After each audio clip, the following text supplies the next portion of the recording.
Angela Maria Autsch was sent to Auschwitz after insulting Hitler in public. She endured frequent beatings, but her cheerful nature was described as a ray of sunshine in deepest hell. She was born in Germany in 1900. Her family was working class and relatively devout. She took a job as a nanny as a teenager and later started working in a clothing store where she was well liked by both her customers and her co-workers. When she was 30, her fiancé committed suicide. One source says that she was planning to break off the engagement because she was feeling called to the religious life, though I haven't found much information about the incident. Whatever the case, people in town blamed her for the event and she had to move to another town. After her move, she encountered the Trinitarian Sisters. She joined the sisters when she was 33 and began her postulancy at their monastery in Mutz, Austria. Her final vows were taken in 1938, the year that Austria was annexed by Hitler.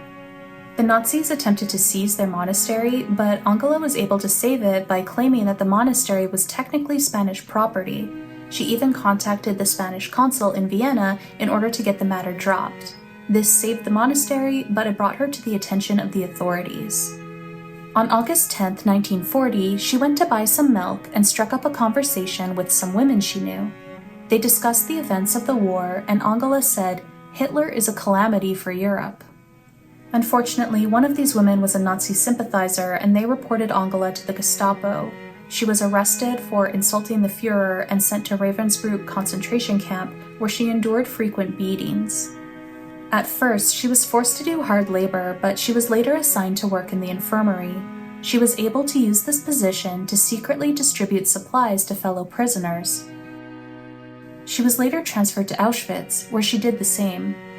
Cecilia Bader, a nurse in Auschwitz, said, "Here I met Angela, the angel of Auschwitz, as all the fellow prisoners called her. I immediately saw her as an example for me to imitate because of her selfless willingness to help. She helped everyone in any way she could. Working with her was a beautiful experience for me. She never complained, and she lived abandoned in God's hands. For me, she was already a saint. She was like a mother to her fellow prisoners. She had a word of comfort for all of them. She was always smiling and radiated something special."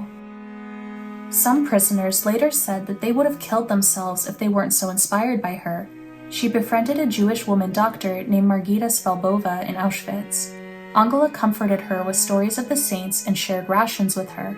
Margita said, "With her innocent and natural childlikeness, she deceived the SS in order to be able to distribute the most necessary things to the inmates. For me, meeting Sister Angela was a great relief in that hell. She tried to help as many as she could, often risking her life. She relieved the pain of many prisoners, especially those most in need, by sewing and cooking. She managed to distribute food, water, and clothing to them. She saved many lives." On December 23, 1944, she was killed when shrapnel hit her lungs during an Allied air raid.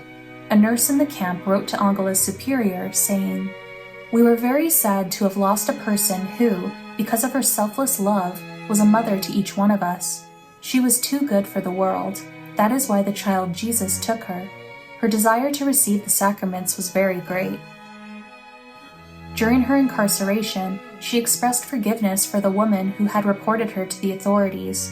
She said she was happy to forgive her with all her heart.